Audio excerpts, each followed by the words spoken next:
This week's picks for the hook are, slightly less than kid-friendly. So if you're not into above PG content, you might want to hold out till next week, otherwise, read on. It's hard to believe we're more than halfway through the season, but it's not too late to pick up some new shows if you're already caught up on your simulcasts of choice. This week's choices include two very different relationships, a devilish mecha pilot and her darling, and a pair of stepsisters who couldn't be more different. Can they hook you in an episode? Let's find out.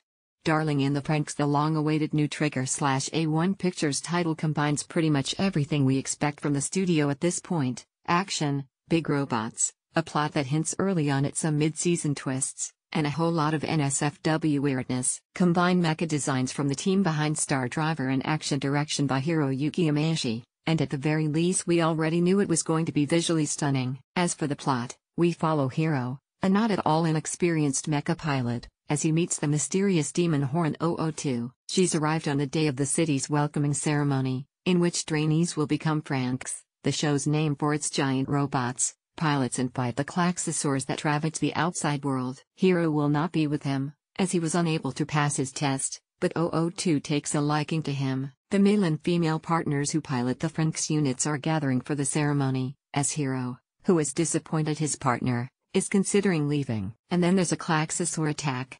With 002's partner incapacitated, Hiro is the only one left to help her. The hook, and he does, not that he remembers any of it. Unsurprisingly, but still interestingly, Hiro and 002 manage to work together to become a powerhouse Klaxosaur killing team.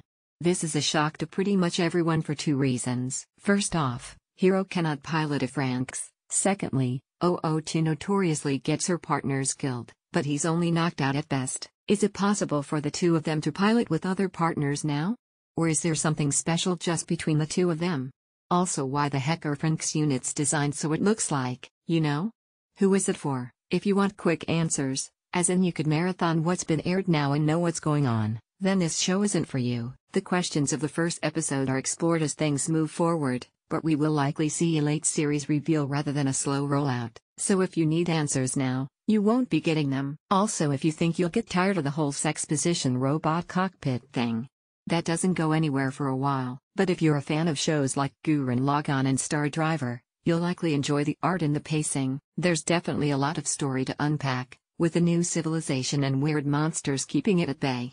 And the battles, as you'd expect, are gorgeous to watch. Get started on Darling in the Franxx. Citrus. Yep, it's Yuri time. Citrus is based on the manga of the same name by Saberta, about a pair of schoolgirls who have nothing in common but end up making out. Well, there's more to it than that. But in the first episode, things go rather quickly.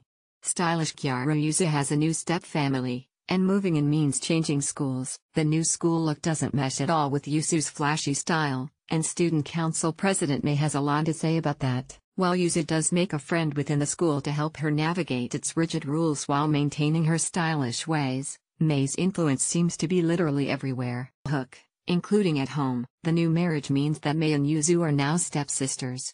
But this isn't just an odd couple one-off waiting to happen, because Mei is a bit more, forceful than Yuzu was expecting, and the first kiss between the two girls leaves Yuzu very confused as to her current romantic situation. Who is it for? If you're looking for a mainstream Yuri series, you'll want to tune into Citrus.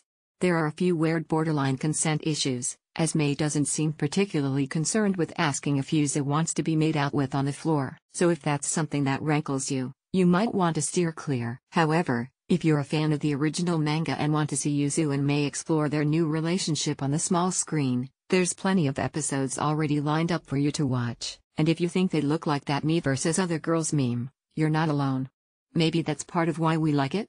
Get started on Citrus. Kara Dennison is responsible for multiple webcomics, serves as community manager for Regeneration Who and Potterverse, and is half the creative team behind the OL light novel series Owl's Flower. She blogs at karadennison.com and tweets at RubyCosmos.